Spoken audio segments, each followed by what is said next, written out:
adelante hasta obtener los datos colorimétricos específicos del objeto, que los situamos en diagramas y espacios de color, lo que nos permite una caracterización idónea de ese alimento. Otros más sofisticados, como este que vemos aquí, que es un goniocolorímetro, es capaz de analizar el color que presenta una superficie según el ángulo de iluminación. Es muy útil en la industria, por ejemplo, del automóvil.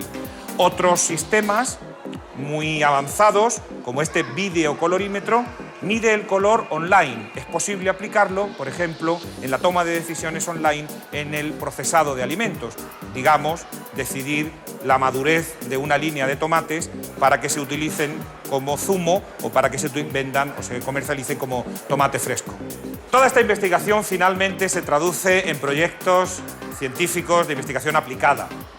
Llevamos muchos años, por ejemplo, intentando mejorar la calidad de los vinos tintos de clima cálido, los vinos tintos que se pueden producir en nuestra región, en Andalucía.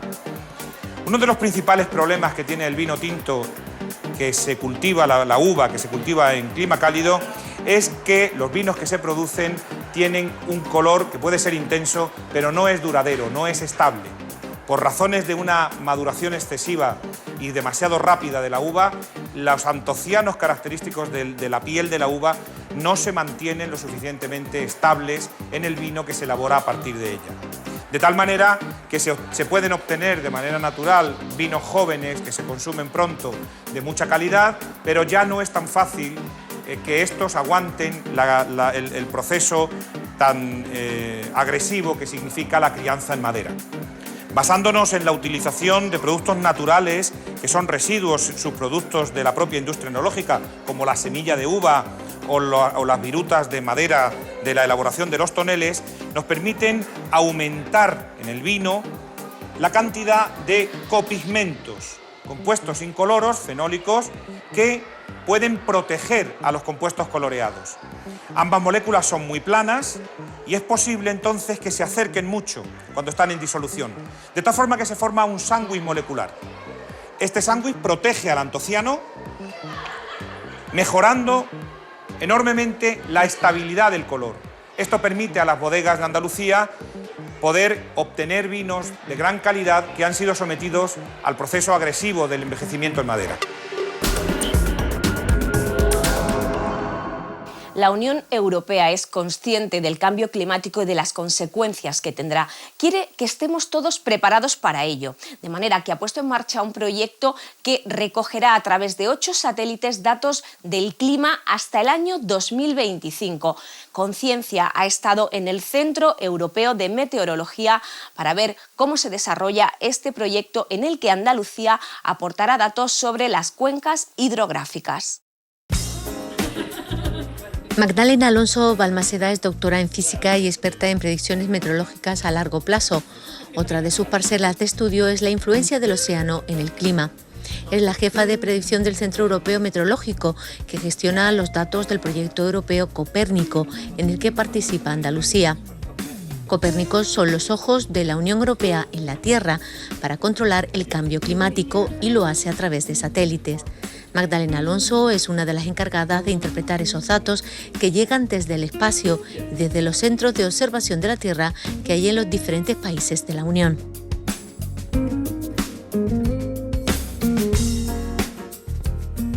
Magdalena Alonso Balmaseda, gracias por estar con nosotros aquí en Conciencia, es un placer tenerla.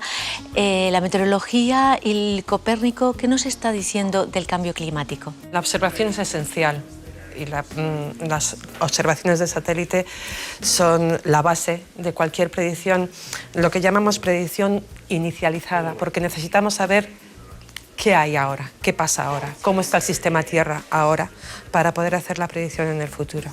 Ha habido un programa de desarrollo científico en los últimos 25 años y Copérnico ahora mismo está poniendo al servicio del público ese conocimiento. Imagino que el programa científico continuará en paralelo para lo que será la evolución del servicio de Copérnicus, para que dentro de 20 años la información sea todavía de mayor calidad. En ese sentido, Copérnico, ¿qué nos está diciendo con los satélites? Porque se está teniendo esa parte de satélites, pero también se está teniendo datos desde tierra. Ambas predicciones, ¿cómo influyen para poder decir cómo se está cambiando el clima en la Tierra? Para saber cómo estamos ahora necesitamos las observaciones, no solamente de hoy, sino que necesitamos las observaciones de la historia reciente del planeta, de los últimos 20, 30 años. Entonces se necesita un sistema de observación vía satélite, pero también lo que llamamos in situ, con las radiosondas o las estaciones meteorológicas, sostenible y continuo. Esos datos se ingieren, se ponen en los modelos numéricos de ordenador y son los que hacen la predicción.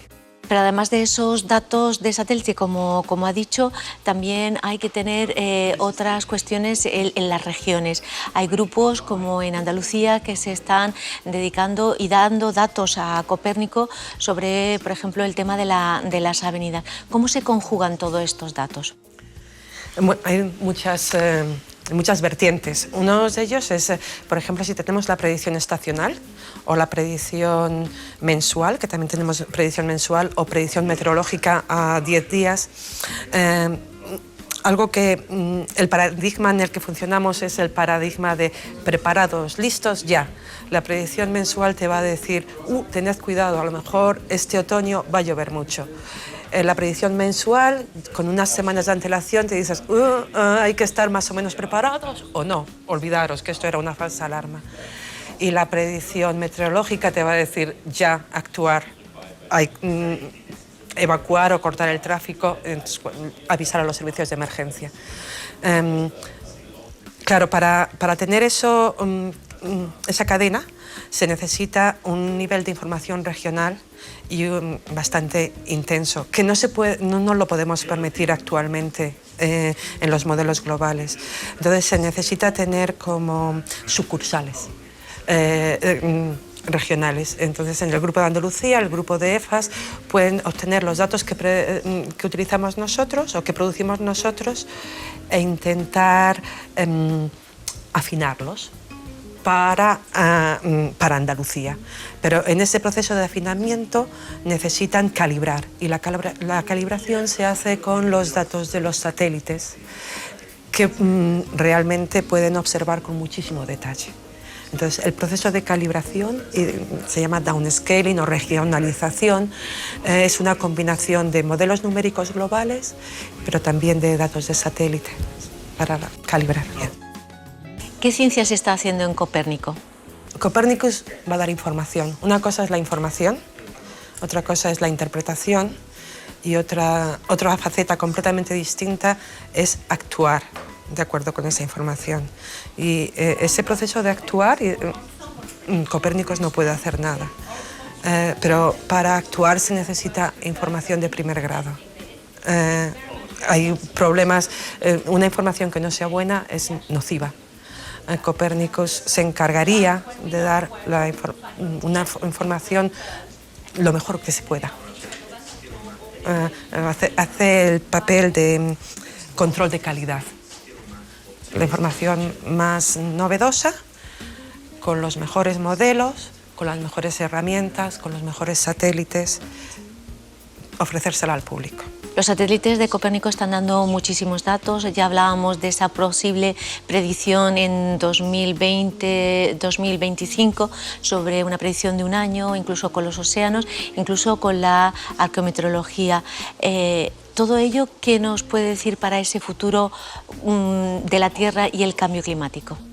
Sí, efectivamente, Copérnicus es un programa de observación y de información, de poner al servicio del público esa información.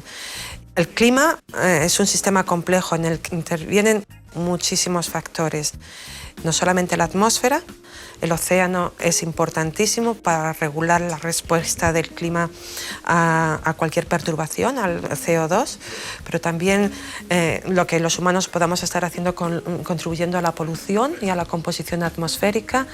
Entonces, poner todos los elementos de lo que se llama el sistema Tierra juntos y tener una perspectiva global y coherente. Es lo que Copérnicos imagino que conseguirá. Magdalena Alonso Balmaseda, muchísimas gracias por estar aquí en Conciencia, ha sido un placer y esperemos que esos datos de Copérnico sepamos utilizarlos para que ese cambio climático pues afecte lo menos posible también a nuestro planeta.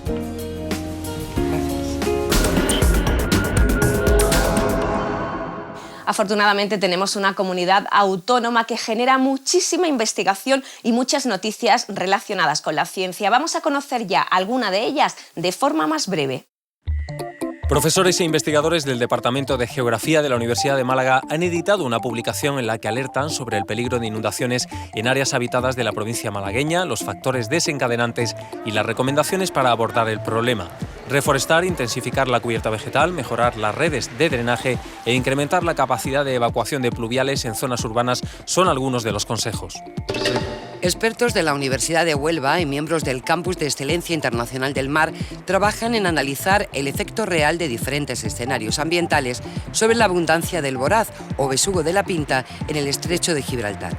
El objetivo es determinar la influencia que tienen los efectos ambientales y cambios climáticos en la incidencia sobre la actividad pesquera de la zona. En España, las mujeres matriculadas en carreras de ingeniería y arquitectura solo representan un 25,8% según el último informe del Ministerio de Educación.